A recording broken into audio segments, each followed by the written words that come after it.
네, 오늘은 로마서 2장 두 번째 시간입니다. 로마서 2장 두 번째 시간에는 신념과 확신 가운데 신앙생활을 하고 있는 교인들에게 주는 경고입니다. 그래서 지금 내가 믿고 있는 어떤 확신을 가지고 신앙생활을 하고 있는데 혹 이것이 하나님을 대적하는 일이 아닌가. 지금 유대인들은 자기들이 믿고 있는 그 신념이 정말 하나님을 섬긴다라고 생각하면서 신앙생활을 했어요. 그런데 정말 하나님의 뜻을 모르고 자기의 뜻을 세우려고 그렇게 신앙생활을 했던 거죠. 그래서 오늘은 그 부분에 대해서 한번 공부해 보려고 합니다. 오늘 핵심 주제는 로마서 2장 28절 내용입니다. 대저 표면적 유대인이 유대인이 아니요 표면적 육신의 할례가 할례가 아니라 오직 이면적 유대인이 유대인이며 할례는 마음에 할지니 신령에 있고 의문에 있지 아니한 것이라. 그 칭찬이 사람에게서가 아니요 다만 하나님에게서니라. 네, 여기서 보면 유대인들은 표면적 유대인, 나는 유대인으로 태어났다. 이것을 자랑으로 삼은 거예요. 그러면 지금 내가 다니는 교회, 나는 그 교인이기 때문에 이 자부심이 풍부한 사람이 굉장히 많습니다. 나는 어떤 교회에 다니고 있다. 그리고 거기에만 진리가 있다라고 생각하시는 분들이 되게 많습니다. 저도 그랬으니까요. 그래서 제가 다니는 교회가 전부인 양, 다른 교를 믿고 있는 사람들은 정말 틀리다라는 생각을 굉장히 많이 가졌었는데 유대인들은 이것이 너무나 강했습니다. 선민 사상이 너무 강해서. 그래서 바울 형제는 뭐라고 얘기하냐면 표면적으로 유대인으로 태어난 것이 문제가 아니다. 중요한 건 이면적 유대인이 유대인이다. 그리고 유대인들에선 가장 중요한 것은 할례로 생각하고 있습니다. 할례는 마음에 해라. 지금 이 얘기를 하고 있는데 오늘 전체 주제 내용이 바로 이 내용입니다. 갈라디아서 6장 15절에 이렇게 나옵니다. 할례나 무할례가 아무것도 아니로되 오직 새로 지으심을 받은 자뿐이니라. 무릇 이 규례를 행하는 자에게와 하나님의 이스라엘에게 평강과 긍휼이 있을지어다. 지금 여기서 보면 이스라엘이 누구냐? 하나님의 이스라엘은 오직 새로 지으심을 받은 사람이 하나님의 이스라엘이다. 지금 이 이야기를 하고 있어요. 그래서 신약에서는 이스라엘 백성이 바로 새 마음을 받고 그 새 마음을 계속 간구하고 가는 자들이 바로 하나님의 이스라엘이라고 바울 형제는 명확하게 이야기를 하고 있어요. 자, 유대인들에게 할례가 얼마나 중요한 위치에 있었는가 한번 보겠습니다. 유대교의 전승에 따르면 게헨나 문 옆에 앉았을지라도 할례 받은 사람은 아무도 지옥에 떨어지지 않도록 아브라함이 책임을 져준다는 내용의 교훈이 있다. 네, 보면 유대인들이 왜 이렇게 할례에 목숨을 걸었냐면 자기가 지옥문 바로 앞에 있어도 이 할례를 받은 사람은 지옥에서 건져준다는 거예요. 아브라함이 절대 지옥에 떨어지지 않는다. 이 믿음을 가지고 살았어요. 근데 그게 계속 구전으로 전해지고 그게 굳어진 거예요. 그러니까 사람들은 이스라엘 백성들은 할례를 받기만 하면 되는 거잖아요. 그래서 이게 너무 중요한 위치를 차지하고 있어요. 그래서 우리가 신앙생활을 할 때 나는 이거는 꼭 지키고 있어. 그래서 나는 천국에 갈 수 있을 거야. 나는 요거는 지키고 있어. 이런 것들이 우리한테 있더라는 거죠. 그걸 굉장히 지금 책망하고 있는 것이 로마서 2장입니다. 또 보겠습니다. 이와 같이 유대인들 사이에서는 할례가 다른 어떤 의식보다도 가장 중요한 것이었다. 유대인들은 할례 자체가 의의 조건, 하나님의 백성이 되는 조건, 구원의 조건이 되는 것으로 오해했다. 네, 그래서 구원 받는다라는 것은 할례를 받으면 된다. 이걸 생각을 한 거예요. 마음의 변화는 없이. 그래서 이 부분을 지금 책망하고 있는 거죠. 그럼 할례 받은 마음과 할례 받지 못하는 마음이 어떤 마음인지 우리가 좀 정리를 해봤으면 좋겠습니다. 지금 바울 형제는 마음의 할례를 할지니라 이렇게 이야기를 했어요. 그럼 내가 지금 마음의 할례를 받고 있는지 받았는지를 한번 점검해 봤으면 좋겠습니다. 자, 할례 받은 마음은 신명기 30장 6절에 하나님을 사랑하는 마음을 주세요. 내가 사랑하는 게 아니고 마음을 주세요. 그래서 우리가 연인 간에 사랑하는 것은 내가 사랑해야지 이런다고 사랑이 되나요?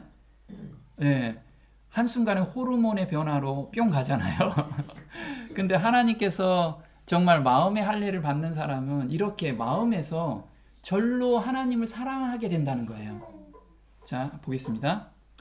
여호와께서 내 마음과 내 자손의 마음에 할례를 베푸사 마음을 다하며 성품을 다하여 내 하나님 여호와를 사랑하게 하사 생명을 얻게 하실 것. 네, 여기서 보면 여호와를 사랑하게 하사, 하나님이 주권으로 사랑하게 해주신대요. 그래서 나는 억지로 사랑하고 있는데 그럼 아직 마음에 할례를 못 받은 거야. 마음의 할례를. 자, 할례 받지 못한 마음은 레위기 26장 40절에 있습니다. 자기 죄와 그 열조의 죄와 및 그들이 나를 거스린 허물을 자복하고 또 자기들이 나를 대항하였으므로 할례 받지 아니한 마음이 낮아져서 그 죄악의 형벌을 순히 받으면. 네, 할례 받지 아니하는 마음은 하나님을 대항하는 마음이 생겨요. 하나님이 대항하는 마음, 하나님을. 그러면 하나님을 대항하는 마음이라는 거는 자기 죄를 성령 하나님께서 계속 죄를 뉘우쳐라, 회개하라라는 음성을 계속 거절하게 돼요. 그리고 하나님을 보기가 두렵기 시작해. 그럼 지금 아직 내가 할례를 받지 못했다라고 생각하시면 되죠. 자, 예레미야서 4장 4절에 또 이렇게 나옵니다. 할례 받은 마음은 너희는 스스로 할례를 행하여 너희 마음 가죽을 베고 나 여호와께 속하라. 그렇지 아니하면 너희 행악을 인하여 나의 분노가 불같이 발하여 사르리니. 네, 여기서 스스로 할례를 행하는데 마음 가죽을 베래요. 마음 가죽이라는 게 어떤 거냐면 빌립보서 3장 3절에는 육체를 신뢰하지 아니하는 우리가 곧 할례당이다. 그럼 육체를 신뢰한다라는 건 뭐냐면 자기가 그동안에 쌓아왔던 생각들, 그 다음에 그 생각이 고집이 되잖아요. 나는 이건 정확히 맞아. 내가 이건 맞는 거야. 이런 생각들을 성경 앞에서, 말씀 앞에서 내려놓는 거. 이게 마음 가죽을 벤다. 할례를 한다라는 뜻이죠. 그래서 나의 자존심, 자아를 십자가에 못 박는 것을 마음 가죽을 벤다라고 이야기를 하고 있습니다. 자, 할례 받지 못한 마음은 성령의 호수를 무시하고 신념을 고집하는 거예요. 신명기 10장 15절입니다. 너희는 마음에 할례를 행하고 다시는 목을 곧게 하지 말라. 네, 여기서 목을 곧게 하지 말래요. 자, 로마서 2장 4절입니다. 너를 인도하여 회개케 하심을 알지 못하여 다만 내 고집과 회개치 아니한 마음을 따라 이 말 진노를 쌓는도다. 네, 지금 뭐냐면 목을 곧게 한다라는 것은 성령께서 계속 회개로 인도하시는데 내 고집 아니에요. 나는 이게 맞습니다. 이렇게 고집하고 가는 거. 이게 믿음일 것 같지만 자기 신념이라는 거예요. 자, 마음의 중심을 보시는 하나님, 어떤 마음을 보고 계실까요? 로마서 2장 11절에는 이는 하나님께서 외모로 사람을 취하지 아니하시니라 라고 나왔어요. 취하다라는 뜻은 뭐냐면 원어로 편파심, 불공정이라는 뜻이에요. 그럼 다시 읽어보면요. 이는 하나님께서 외모로 사람을 불공평하게 평가하지 않으신다. 판단하지 않으신다. 심판하지 않으신다 라는 뜻이에요. 외모로. 근데 우리는 외모로 판단을 하죠. 네, 외모로 뭐 금가락지 끼고 오면 또 아니면 뭐 높은 위치에 있는 사람은 우리가 한 번이라도 더 뭔가를 해주려고 하잖아요. 돌아보고. 근데 하나님은 그렇지 않다. 자, 사단도 하나님의 공의로운 판결을 인정해요. 나중에. 그래서 계시록 19장 2절에 이렇게 나옵니다. 그의 심판은 참되고 의로운지라 음행으로 땅을 더럽게 한 큰 음녀를 심판하사 자기 종들의 피를 그의 손에 갚으셨도다. 네, 지금 사단도 하나님을 지금 계속 참소하고 하나님 법은 좀 완전하지 않습니다. 이걸 계속 참소하고 있죠. 그리고 하나님 백성들 피조물들은 절대 그 법을 지킬 수가 없으니까 하나님 백성을 계속 참소를 하죠. 쟤 보세요. 지금 하나님 믿는다고 하는데 계속 죄에 빠져 있잖아요. 죄 짓고 있잖아요. 쟤 우리 백성입니다.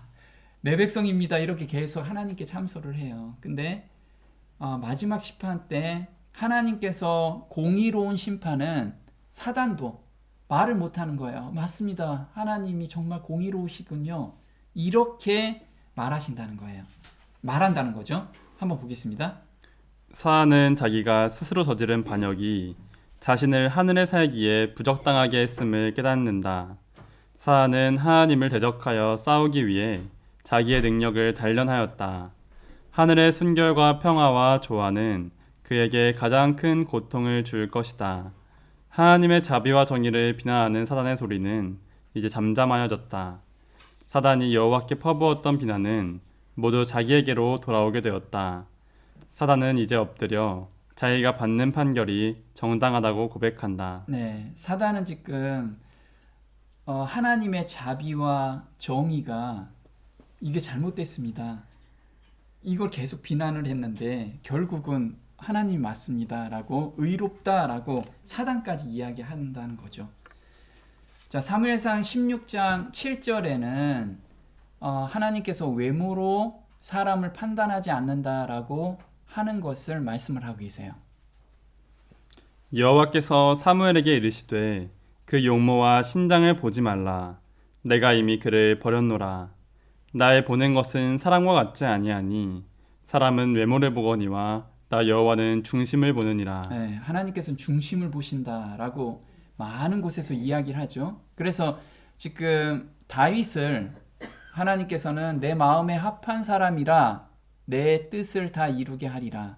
그러면 두 사람이 마음이 맞아야지만 그 뜻이 이루어지죠. 그래서 합하다라는 뜻은 하나님의 율법에 하나님의 계명에 거리낌이 없는 거예요. 온전히 내가 이건 지키기 싫어요. 이거는 제가 너무 힘들어요. 이런 게 아니고 너무 즐겨 순종하는 마음 때문에 내 마음에 합한 사람이라는 거예요. 우리가 이 합한 사람이 돼야 돼요. 합한 사람이. 그럼 다윗은 이 마음에 합한 사람이라고 하나님께서 인정해 주셨는데 죄를 한 번도 안 지은 의인을 말하느냐?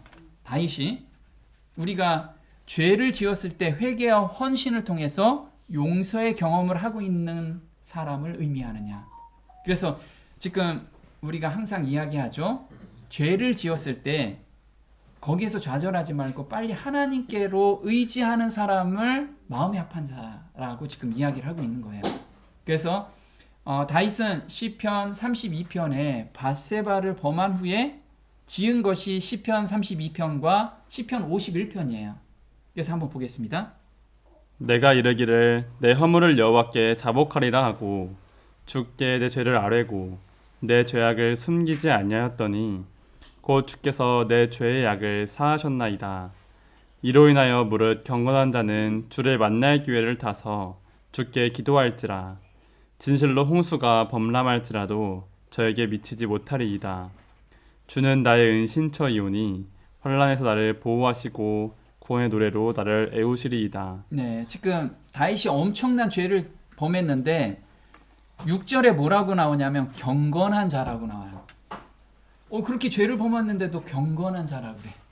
왜냐하면 바로 5절에 자기는 이렇게 자백을 했다 이거죠. 그래서 자기 허물을 여호와께 자복하리라.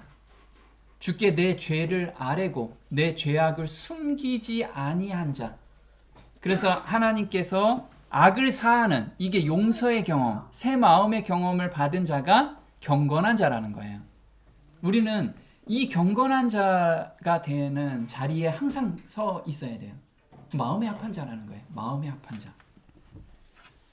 그래서 시편 51편에는 본인이 내 죄의 악을 사하였다라는 것을 좀 더 풀어 쓴 것이 10절입니다. 하나님이여 내 속에 정한 마음을 창조하시고 내 안에 정직한 영을 새롭게 하소서.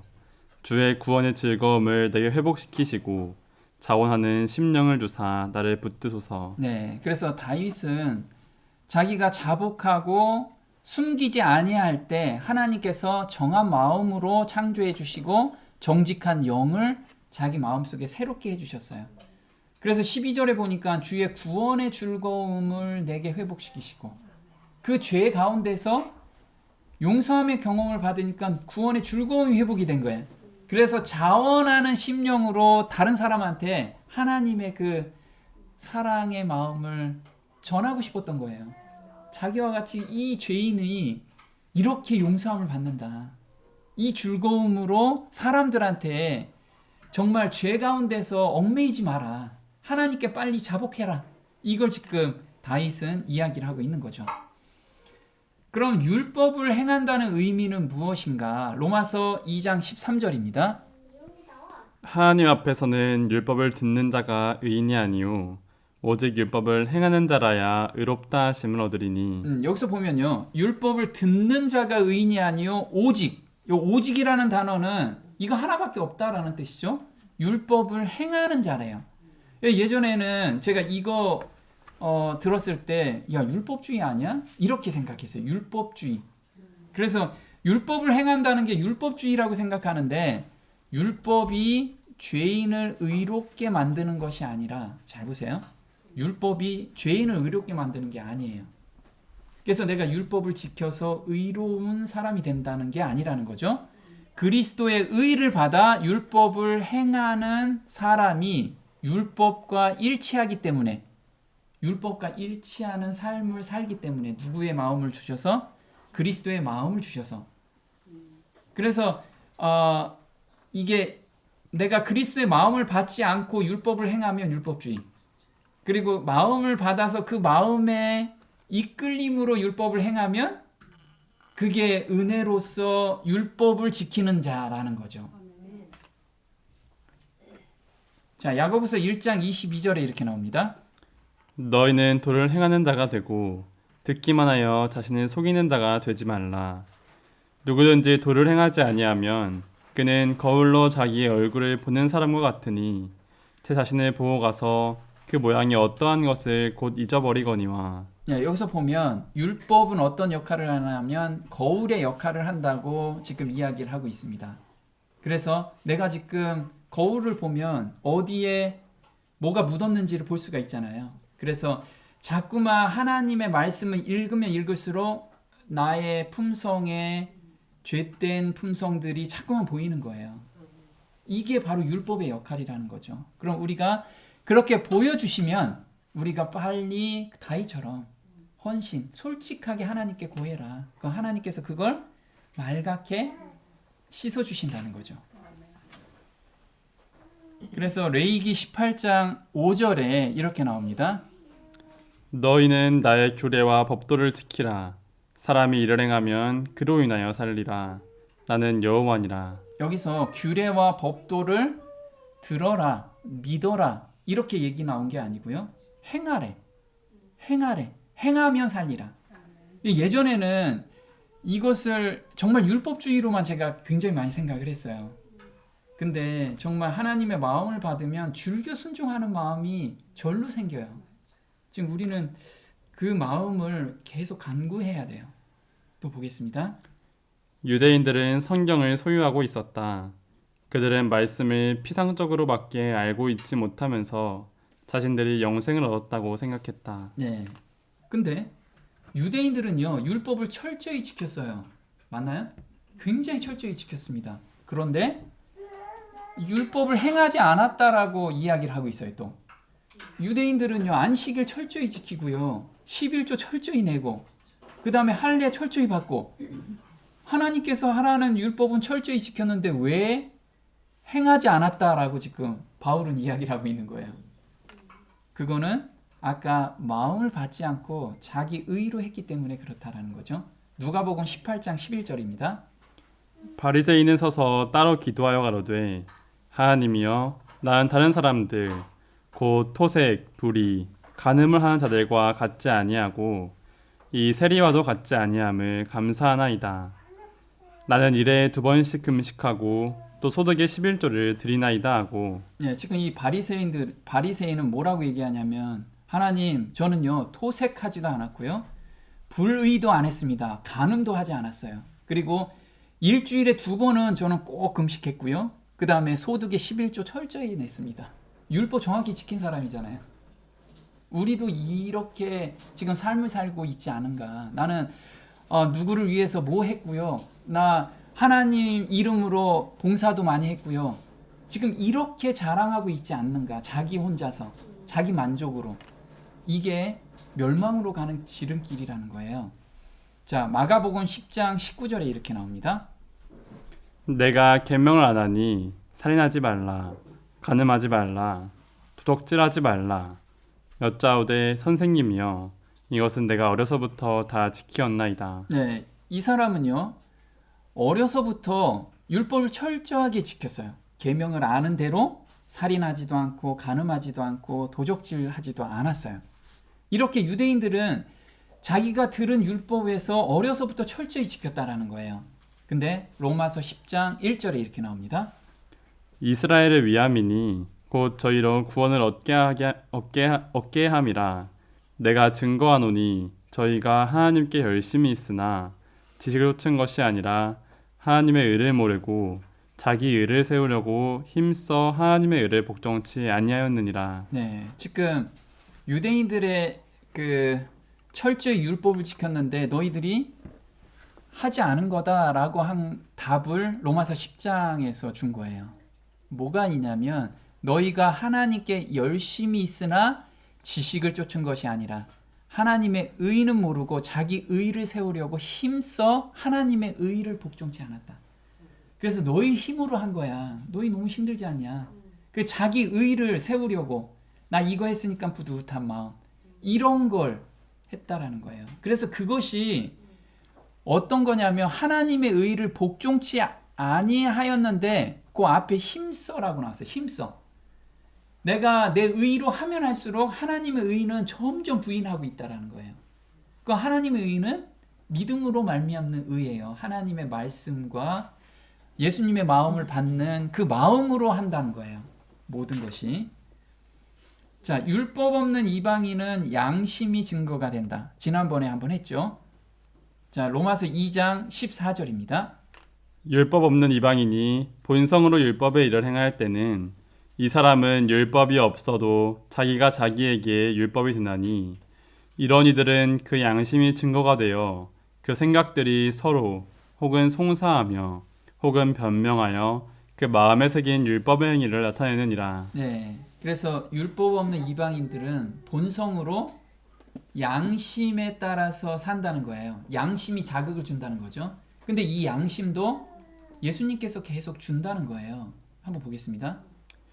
그리스도를 통하여 모든 인간이 생명을 가지고 있는 것처럼 그분을 통하여 모든 영혼이 거룩한 빛을 받는다.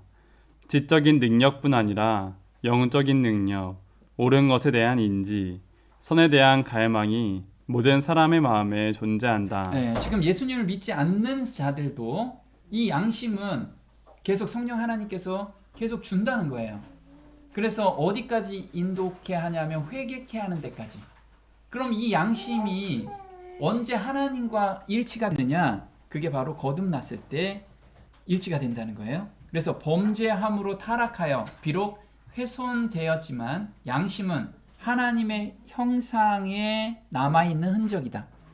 거듭날 때, 새 마음을 받을 때 비로소 양심이 하나님의 법이 새겨진다는 거예요. 양심에. 그때 드디어. 그럼 하나님하고 이제 그때 정확하게 하나님 기준에 맞는 양심이 생기는 거예요. 그 전까지는 회개로 인도하는 양심이고. 자, 히브리서 10장 22절입니다. 우리가 믿음의 온전한 확신 가운데서 진실한 마음으로 다가가자. 이는 우리의 마음은 악한 양심으로부터 피 뿌림을 받았고 우리의 몸은 깨끗한 물로 씻겨졌기 때문이라. 네, 여기서 거듭나기 전의 양심을 악한 양심이라고 얘기해요. 악한 양심. 근데 양심이 없는 건 아니라는 거예요. 악한 양심이지만 양심을 가지고 있어요. 회개로 인도하는 양심. 자, 예수님은 구주일 뿐만 아니라 재판장이시다. 이게 로마서 2장 16절입니다. 곧 내 복음에 이른 바와 같이 하나님이 예수 그리스도로 말미암아 사람들의 은밀한 것을 심판하시는 그날이라. 자, 보면요. 요한복음 5장 22절에 제가 이 심판에 대한 부분을 예전에 잘못 알고 있었어요. 그리고 지금 제가 교제하는 많은 분들이 한 번 구원은 영원한 구원인데 우리는 심판에 이르지 않습니다. 이 얘기를 요 단어를 가지고 지금 쓰고 있어요. 요 문장 가지고 한번 보겠습니다. 아버지께서 아무도 심판하지 아니하시고 심판을 다 아들에게 맡기셨으니 내가 진실로 진실로 너에게 이르노니 내 말을 듣고 또 나 보내신 이를 믿는 자는 영생을 얻었고 심판에 이르지 아니하나니 사망에서 생명으로 옮겼느니라. 네, 여기서 보면요. 심판에 대해서 이야기하죠. 자, 아버지께서 아무도 심판하지 아니하시고 심판을 누구한테 맡겼냐면 예수님께 다 맡겼어요. 그런데 믿는 자는 영생을 얻었고 뭐에 이르지 않는데요? 심판에 이르지 않는데요. 그럼 믿는 자는 심판에 안 이르네. 그래서 저희가 심판에 대해서 제가 이야기하면 당신 믿지 않은 거야. 이렇게 얘기하는 거예요. 믿는 자는 지금 심판에 이르지 않는다라고 지금 이야기를 하고 있지 않느냐. 근데 왜 심판 얘기하고 있느냐? 이렇게 이야기를 했는데 바로 요 심판, 위에 심판을 다 아들에게 맡겼느니라를 킹제임스 버전에서는 judgment 해가지고 심판, 판단이라고 나와요. 근데 밑에 심판은 뭐라고 나오냐면 condemnation이라고 해서 정죄라고 합니다. 정죄. 정죄라는 뜻이 뭐죠? 심판석 앞에 딱 서는데 너는 죄 없어 라고 이야기하는 것이 정죄라는 거예요. 정죄함을 받지 않는다. 그래서 여기서 보면 죄가 있다라는 것은 정죄한다라는 뜻이죠. 근데 죄가 없다 그러면 정죄하지 않는다.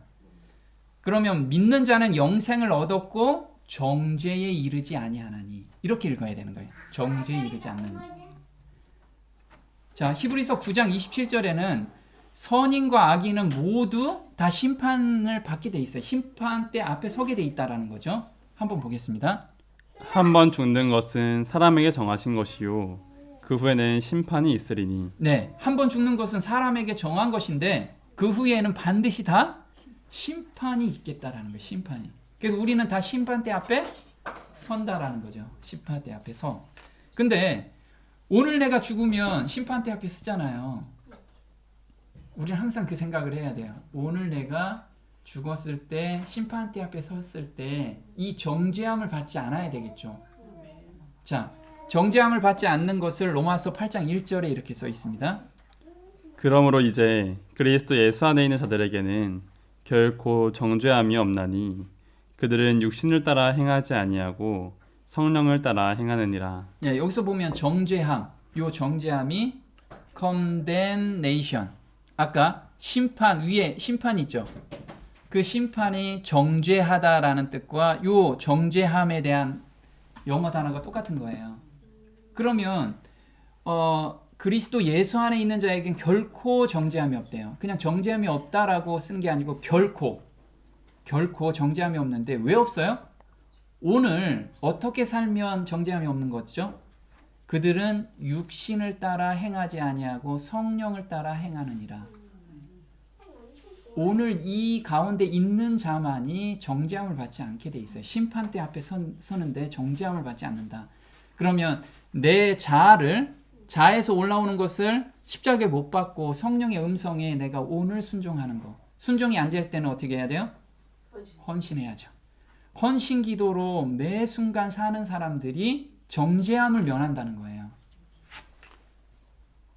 자, 여기서 은밀한 것을 심판하는 그날이래요. 은밀한 것을. 하나님께서는 은밀하는데 심판은 행동뿐만 아니라 뭐까지 보신다고요? 동기와 의도까지 보신다는 거죠. 한번 히브리서 4장 12절입니다. 하나님의 말씀은 살아있고 활력이 있어 양 날이 있는 어떤 칼보다도 예리하여 혼과 영 그리고 관절과 골수를 찔러 가르고 마음의 생각들과 의도들을 판별하느니라. 그 어떤 피조물도 그분 앞에 나타나지 않는 것이 하나도 없나니 오직 만물이 우리가 회개해야 하는 그분의 눈앞에 벌거벗은 채로 명백히 드러나게 되느니라. 네. 마음의 생각과 의도를 하나님께서는 아세요. 근데 여기서 보면 오직 만물이 우리가 회개해야 하는, 자, 회개자가 어떤 회개자죠? 나 잘못했습니다. 회개. 그 회개인가요? 네. 계산하는 거예요. 계산. 네. 그래서 우리는 살아왔을 때 모든 것을 하나님 앞에 계산이 될 거예요. 근데 그게 행동으로뿐만 아니고 내가 생각하고 의도까지, 내 의도한 것까지 다 하나님 앞에 회개가 될 거예요. 계산이 될 거라는 거예요. 그래서 여기서 뭐라고 나오냐면 그분의 눈앞에 벌거벗은 채로 명백히 드러나게 된다는 거죠. 제가 예전에 바로 수술대 앞에 딱 섰을 때, 누워 있을 때 이 경험을 한 거예요. 제가 어려서부터 살아왔던 것이 아주 찰나에 파노라마처럼 다 지나가더라고요. 그래서 야, 맞다. 하나님 앞에는 정말 짧은 시간에 내 삶이 전체가 드러날 거예요. 근데 생각까지, 의도까지 다 보여지는, 그렇게 우리가 그걸 생각하면서 오늘을 살아야 되는데 나는 죄된 성품 때문에 그런 것들을 제어가 안 돼요. 그럼 어떻게 해야 돼요? 제어하지 말고 하나님께 계속 드려야 돼. 말씀을 계속 읽고, 그러면 정말 깨끗한 마음으로 하나님께서 계속해서 우리를 인도해 가신다는 거죠. 한번 기회가 주어졌다면 지었을 생각까지도 하나님께서는 기록해 놓고 계세요. 보겠습니다. 그대는 그대 자신의 생각을 제하여야 한다. 이 일은 용이하지 않을 것이다. 면밀하고 처절한 노력이 없이는 그대가 이 일을 성취할 수 없다. 그대가 쓸데없는 공상에 빠져서 그대의 마음이 불순한 문제를 생각하도록 허용한다면 그대는 하나님 앞에 어느 정도 그대의 생각을 실천에 옮긴 것이나 다름없는 죄를 범한 것이 된다. 그것을 행동에 옮기지 못한 것은 오로지 기회가 없었기 때문이다. 네. 자, 기회가 우리가 그런 거 있잖아요. 저 사람 정말 꼴도 보기 싫어. 이게 마음에 나도 모르게 막 생각이 나. 그럼 만약에 기회가 있었다라고 하면, 내가 어떤 큰 파워를 가지고 있다면 당신 나오지 마세요. 이렇게 했을 거라는 거야. 정말 우리가 한국에서는 총을 소유하지 못한 것이 정말 큰 다행입니다. 우리는 차 운전만 해도 사람들이 화를 못 이겨가지고 정말 총을 소유하게 했다라고 하면 살인사건이 많이 났을 거예요. 그 정도로 하나님께서는 생각만으로도 그것을 하나님께서 반드시 심판하신다는 거, 우린 그거 생각하셔야 돼요.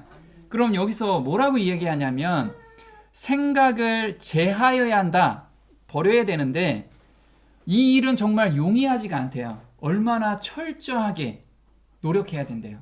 근데 철저하게 노력하는데 면밀하게, 우리가 그냥 그거 생각하기 싫어가 아니고 정말 면밀하게, 그런 상황이 왔을 때 나는 그럼 어떻게 해야 되는지 하나님께 계속 물어보면서 우리는 거기에서 새 마음을 받는 그런 경험을 해야 돼요. 그리고 여기서 보면 그대가 쓸데없는 공상에 빠져서, 쓸데없는 공상, 이것도 우리는 정말 하나님 앞에 죄를 범하는 거예요. 쓸데없는. 그 시간에 우리가 말씀을 좀 상고하자는 거죠. 또 보겠습니다. 말과 행동과 동기가 기록되고 있다. 하나님께서는 모든 말과 행동을 드러내실 것이다. 그분은 무소부재하시다. 보이지 않지만 그분의 사하들이 일하는 방을 찾고 침실을 방문한다. 숨겨진 흑암의 일들이 빛 가운데 드러날 것이다.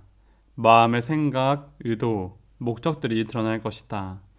우리가 연관을 맺고 있는 그분의 목전에 모든 일들이 적나라하게 펼쳐질 것이다. 네, 진짜 적나라하게 펼쳐질 거예요.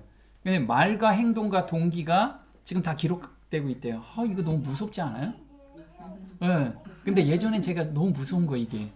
아니 어떻게 생각으로 죄를 졌는데 이것까지 다 심판하시나. 그런데 하나님께서 이게 은혜였더라고요.